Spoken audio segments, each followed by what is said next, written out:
neighbors have moved uptown. If you're the Avon lady, I think it's too late. George, the Lord created everybody equal.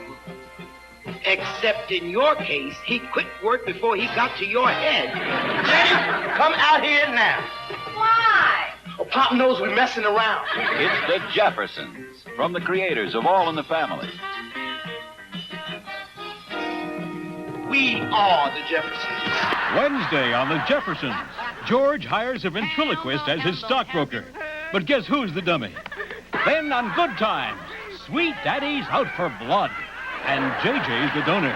Next, Paul Newman and Lee Marvin star in Pocket Money. It all adds up to a great Wednesday. Tonight on CBS.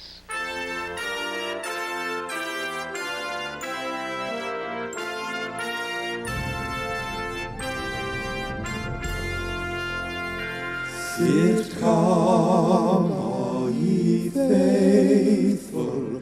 A Christmas podcast special, where for the third time I discuss 25 Christmas sitcom episodes. Please come and listen every day up through Christmas. I'm sure we'll feature Jeannie, the Tanners, and Nell Harper, Chandler, Big Mr. Roper. It will be dynamite. We'll definitely feature a character who says dynamite.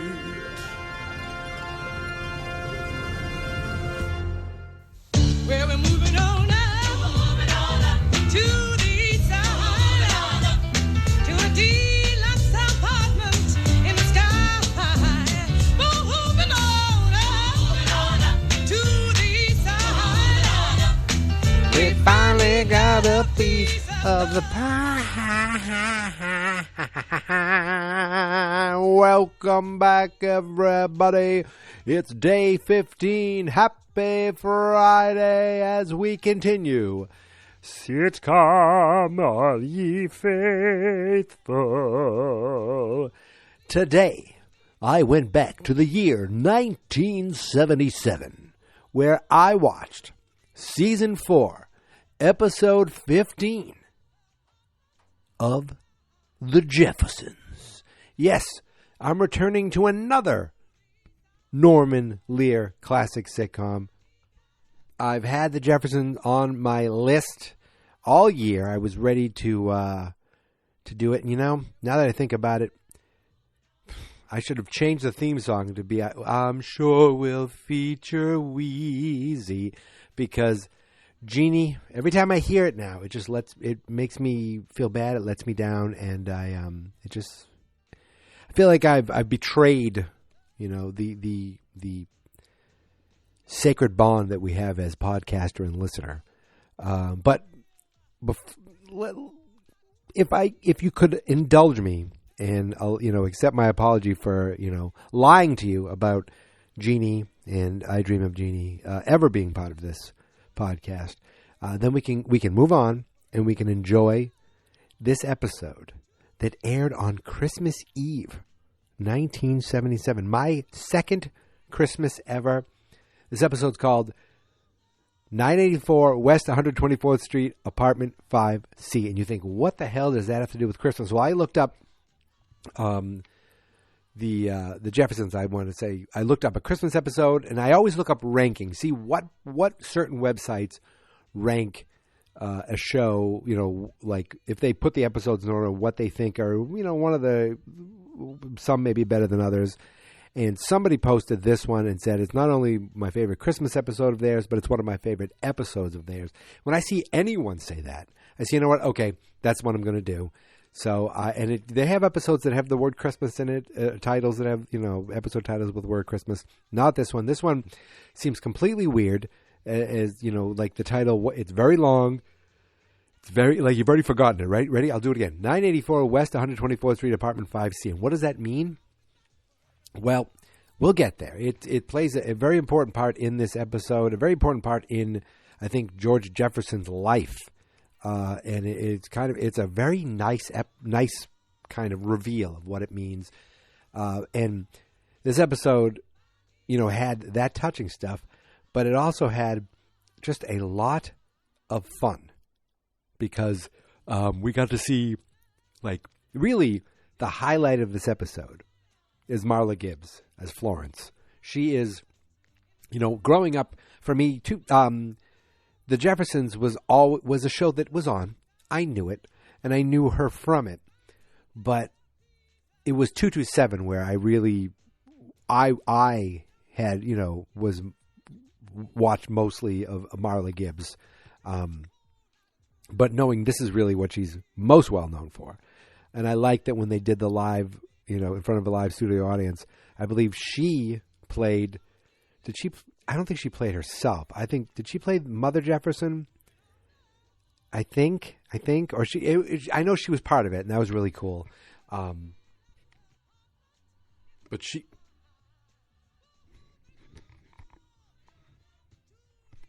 she was great in this because, really, I mean, the Jeffersons are having a Christmas party. It's also Lionel's son and his wife's wedding anniversary. Now, what I didn't realize, I didn't know this, is that I knew there were two Lionels. We got the second Lionel in this one. From what I read, the first Lionel's there, then there's the second Lionel, then the first Lionel comes back. So we get Lionel number 2. He's fine, but I wouldn't recognize him. If I saw the other Lionel, like just a picture of him, I'd say, that's Lionel Jefferson. This guy, I wouldn't have known who he was. So when I saw him, I said, I don't think this is the right guy. And then, of course, I looked him up and I said, oh, that's right. I recognize the other guy. But he's married, in the character, Lionel Jefferson, is married to Jenny Willis Jefferson, who is, of course, the daughter of Helen and Tom Willis. They're neighbors. Right there, the neighbors, not just friends. The neighbors who live there. And I always just remember being like, oh, wow, is this the first mixed-race couple on popular television? I didn't know, but I remember, I honestly believe that this is one of the first, times I've seen, that a black woman would be married to a white guy or a white guy. I don't believe that at least that on television. I could be completely wrong, but I feel like this might be the first time seeing that, which I'm sure was very progressive at the time. I also wonder if there were, backwoods hillbilly assholes out there who had a problem with it. You feel like if you wonder if letters were written in, that the way they used to do. You'd wonder if social media was around then. Would the backwoods hillbillies be coming out and be like, what's this guy doing? They mixing the races or some stupid shit like that. But, I love the fact that they don't care. They're going to do this, and they're going to show that it's just a man and a woman who are in love and normalize it. And I don't know. I just think that's really cool. And they're funny. Frank is the actor.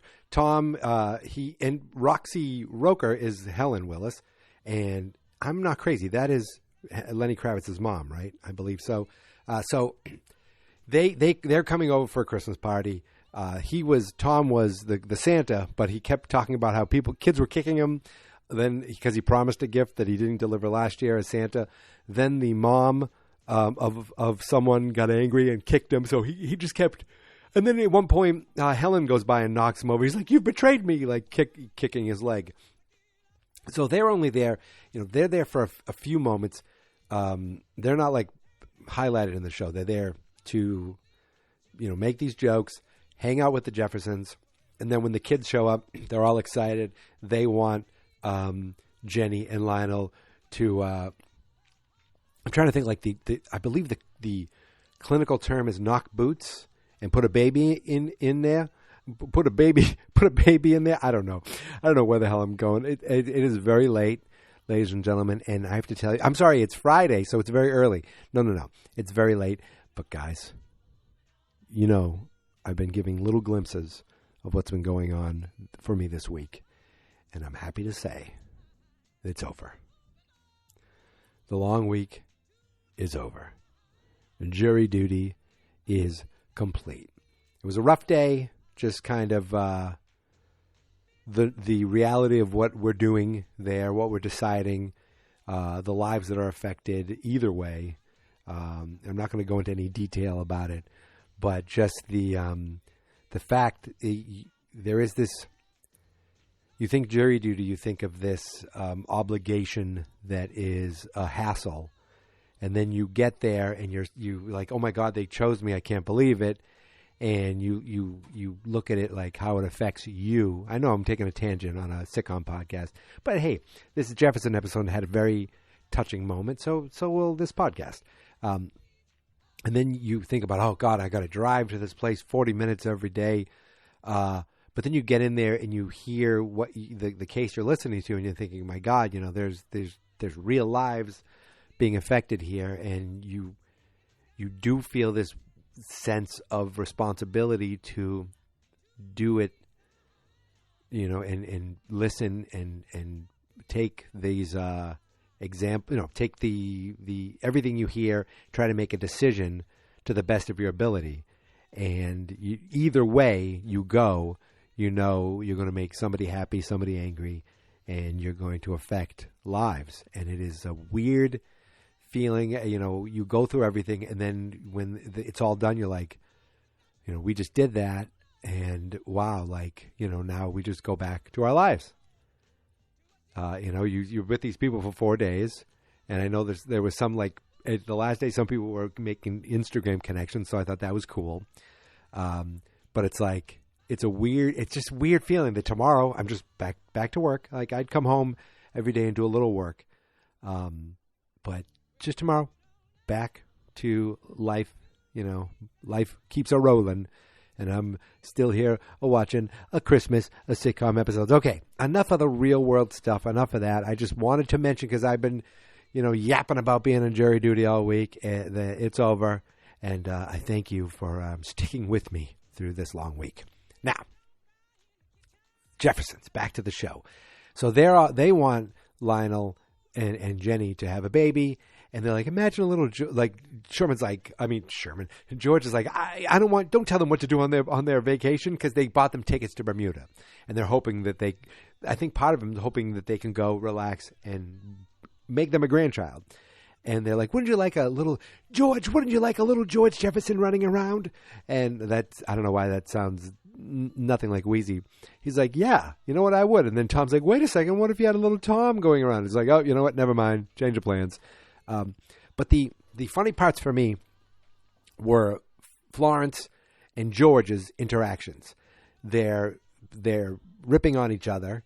Like, he's the boss, but she, always makes these comments, and he never, holds it against her. She was the highlight of the episode. She was drunk on eggnog. She was, they're like, what about the turkey? He goes, well, and she says, well, I don't know. Do you want some eggnog turkey? At one point, she couldn't clean a glass, so she's like, oh, the hell with it, and throws it away. Right when Wheezy walks in, she's like, oh, so I it was cracked. I threw it away. She goes, do you throw away a glass? She goes, not if you didn't see it. She was the highlight of the humor for me in this episode. She was the funniest. But, well, her and George. George had some just funny things. They had a tree delivered to 2 different places. So Wheezy finds this out. He's like, what are you doing? He had it delivered to this address. And, of course, the address that it was delivered to is 984 West 124th Street, Apartment 5C. But first, I'm sorry, they said there was an envelope. And she's like, what are you doing with that? Oh, it's, there's, I forget. I might have it out of order. But there's an envelope. And there goes, there's no stamp or name on it. He goes, oh, don't worry about it. It's a business thing. It's a business thing. And, he was lying to her, but he goes, it's a business thing. Someone's delivering cash. He goes, I'm not going to send cash through the mail. I'm like, what? What are you doing with cash? Then they find out that a beautiful tree was delivered. I delivered both trees, to here and to that one, on 125th Street. Oh, did I already get it wrong? 124th Street. And she's like, what's going on? And then they find a gift that was supposed to be delivered to that apartment, and George is like, oh, this was supposed to go. He's telling her it's business dealings. Don't worry about it. He borrowed some money, and this is how they're paying back. And then finally, George is like, you know what? I got to bring this gift. I'll be back in a half hour. So Wheezy starts getting upset, and she thinks that George has another woman, and there's another woman out there. So there's George. There's they're in the kitchen. There's Florence, Wheezy, and Helen, and they're all talking about this. That Wheezy's nervous. She wants to leave because she doesn't know what's going on, and she's like, I think there's another woman. And I like that Florence said, I don't think there's another woman. She's like, you don't? He goes, no, you wouldn't give a toy with another woman. She goes, oh, you're right. I think he's got a kid. And that was very funny. She's like, oh, if he does, I'll kill him. Oh, I wanted Lionel to have a baby, but George beat him to it, which isn't the case. So then we see George at this rundown apartment. And before Wheezy gets there, there's like this, a wino, basically, that it's just the stereotypical, like the guy's drinking wine. He's like a hobo bum. He's like, hey, man. He's like, you want to drive some drinks? Did he call it hooch or something? He's like, no, that's okay. And then Wheezy shows up and says, what are you doing here? And he says, I just got here. And the wino says, not you, I'm talking to him. He goes, oh, I don't know. I'm not going to wait around to find out. And he leaves. And she's like, what are you doing, George? He goes, nothing. He goes, who lives in this apartment? He leaves the box outside. He goes, I don't know. And she goes, that's not true. I don't believe it. And then a kid shows up. He goes, hello? She goes, do you know this man? He goes, no. And she looks at the kid's face, looks at his face, looking for a resemblance. She goes, oh, you know what? Never mind. And then a woman and a man, she goes, Mom and Dad, look, a gift came. The kid's parents come to the door, and they're like, oh, can we help you? What are you doing? He goes, oh, we were supposed to meet our friends, and they weren't here, so we're just leaving. She goes, oh, would you like to come in for a moment? It's Christmas. Oh, we really couldn't. Oh, you know what? Yes, let's go in. So they go in, and George is like, I used to live in this apartment. I used to live here. And they're like, really? Oh, yeah. Well, there's a lot of people used to live here, and they left. She goes, no, I used to live right in this apartment. So we come to find out that this is George's apartment. This is where he grew up. This is where his dad would hit him. He's like, oh, man. And then, he finds out the man who lives there, I think, what is he? He works in the street, is it laying cement or something, physical labor. And they're like, and my dad used to do that. Oh, it made him strong and hit. And then the little son's like, that must run in the family or something like that. The kid made a joke that his dad hits him just the same way. I was like, oh, okay. But the whole thing was we discovered that this is George's apartment. And George, when he leaves, he goes, you know what? I had a lot of bad Christmases there. Christmases where I didn't have anything. And no kid should have that. So I made a promise to myself that if I ever made it big, I would make sure that this apartment never has a bad Christmas. So he sent gifts. He sent the tree, and he goes, because they don't know it's him. They're like, he goes, here, we'll give you some chocolates. They go, no, we couldn't. You can't afford this. And she goes, we can.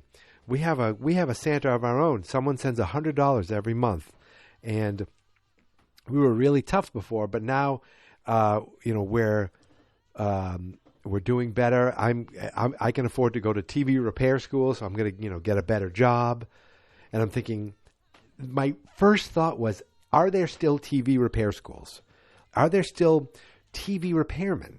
Is that even a thing anymore? Like, if my TV broke right now, I feel like I would just go to the store and buy a new TV.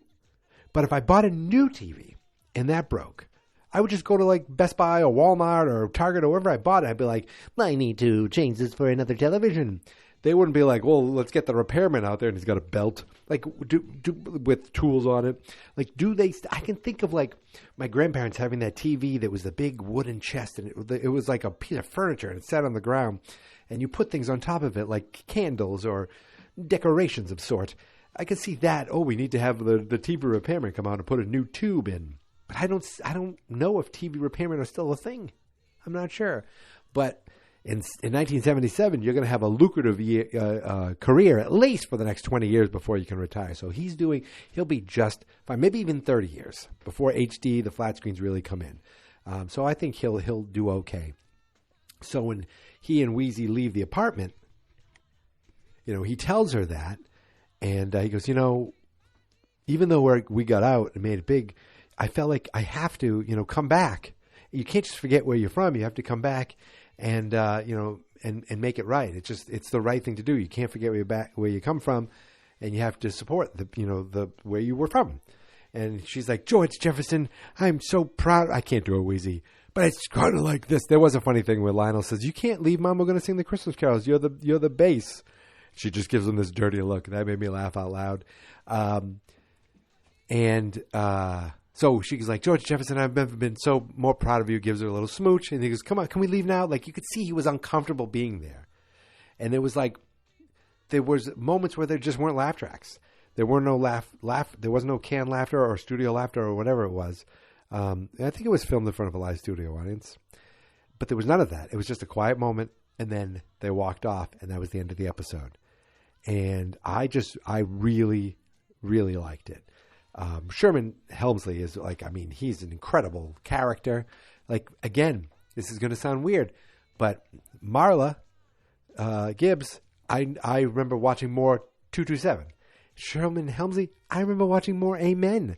I knew he was George Jefferson, but that was like an old show that would be on TBS, at 6:05 p.m., 6:35 p.m., things like that. I don't remember it being on new episodes. For me, the new episodes for him were him as, on Amen. And I just thought that was pretty funny. And also, what is it, Mr. Bentley, I think? There was that other character, the British guy. He was there for a minute to crack a couple of jokes. So he was featured too. And I feel like the main gist of the cast were all featured in this episode. And it was just and of course, it was a nice Christmas episode. George giving this family a little extra boost, doing something nice for people who are in the same situation that you might have been when you were a kid. So it made George, you realize he's got a big heart, but he didn't want to tell Wheezy, didn't want to tell anyone about it. Loved it. I watched it on Tubi, completely free to watch on Tubi. I'll put a link to the episode in the show notes. But I guess I already spoiled the whole thing for you. But if you want to go watch, I don't know if every episode of Jeffersons is up there, the Jeffersons, but it looked like a ton of them, or at least season 4 is up there, and this is what season this episode's from. So I've walked away from my computer. I'm talking. Hiding in my bathroom right now because my dog's up, and I'm like, you know what, little girl, you can wait a few minutes before I take you out. But then I will take her out, and then I will go to bed. And when I wake up, well, for me, it'll be Friday. For you, it's already Friday. What an exciting time to be alive. Doing these episodes a day ahead really confuses me with time, especially this past week where my wife's like, it felt like you were away. I said, I was gone. I was gone during the day, but I was back by the, most of the time in the afternoon. It was 4 days. 2 days I was back before she was out of work, and 2 days I was back after she was home from work. I said, this is how it used to be when I used to go to work, when I worked on campus in Boston at my job 5 days a week. She's like, oh my God, I don't like it, because now I've been fully remote since the old pandemic. And I'm like, wow, this is how people do it. They get up and they get in their car or they go on the train and they go to their office. I haven't done that in so long. That was such a normal, routine part of my life every day, whether it was taking the train or driving in, or even if I did it a couple days a week. And now to not have done it for almost 4 years, it's just weird. It's just weird. But you know what what I've been doing for 3 years? Sitcom, all you faithful. That's what this is all about. No more personal talk. No more jury talk. We're here just talking Christmas sitcom. See what I just did there? I just slapped my shin twice. My shin? Wait a minute. I don't know body parts all that well. So I got my calf, my knee. Yes, my shin. I slapped my shin twice. I don't know why I did it, but I did it. So listen, Excellent episode of The Jeffersons. Excellent episode of Christmas. I got another Christmas episode coming to you tomorrow. And guess what? The next day, and the next day, and the next day, all the way up through Christmas Day. We already know, if you have followed this show at all, you should already know what Christmas Day will bring. If you don't know, go to fansnotexperts.com/sitcom. If you go back through the episodes and see what Day 25 was last year, it's the same series that Day 25 was the year before. And you're going to see more repeats. Yes, I try to do all different shows, just about mostly different shows every year. So I haven't had any repeats yet, but there will be 3 repeats coming. There'll be 3 repeats this year, and none of them have been featured yet. And I'm telling you what Day 25 is, because it's been Day 25 since year 1. In fact, until there isn't a Christmas episode of this TV show that I haven't watched, until I'm all caught up, it will always be Day 25. But that is such a long time away. It's only Day 15. All right? If this was movie month, I'd say I'm halfway there. But it's not movie month, and 15 is not half of 25. I know. Math matters. Now, you're probably saying to yourself, what am I doing here? Why am I still listening? Because my voice has captivated you, no matter what nonsense I'm saying. Okay, I've completely overstayed my welcome this evening. So listen, I'm going to go. And I'll see you tomorrow. All right? Listen, I'm like overtired. I need to get some sleep. I need to take my dog out and go to sleep. So listen, until tomorrow. You can find me on Twitter and Instagram at Geek Mentality. You can find the show on Facebook at Fans Not Experts. That's where the entire website is. It's because fansnotexperts.com is where every episode of Sitcom All You Faithful and every friggin' podcast that I do is on there. And what I say, Twitter, Instagram, Mastodon.social, and Threads is Geek Mentality. Mikey-C over at the Blue Sky. I'm trying to get everywhere. Maybe if I can just get a little bit of people finding me everywhere, it'll all add up to the wonderment that is this audience. And yes, every episode of Sitcom All You Faithful is found at the Fans Not Experts YouTube channel. In fact, the moment I put this episode up, it gets published to YouTube automatically, which I just think is a wonderful thing. So there's no chance you can't find me. Okay? You found me. You found me. You know, the longer I get talking, the more nonsense. And like, if I do I could probably sit here for another hour and just fill it with gibberish. One day I should just hit record and say, how long can I go without like passing out and just talk nonsense? I think I could do it for a while. I'll call it the How Long podcast. How long could he possibly go? And then if I check the analytics, how long did people actually stick around? And it's like 3 seconds until they bailed. So I'm going to leave you now. This took a turn into complete gibberish and nonsense. It's the sounds of an overtired man who needs to get to bed. Happy Friday, everybody. Have a wonderful weekend. I'll see you tomorrow. But until then, here is my theme song. This is my podcast. I made it. Geek Mentality's what I named it. And I think you should listen and subscribe, 'cause I'm kinda funny and awesome. I think that I'm worth your time, and I'm kinda handsome. My mom says, please listen and please subscribe. At least listen to this episode. Fans Not Experts.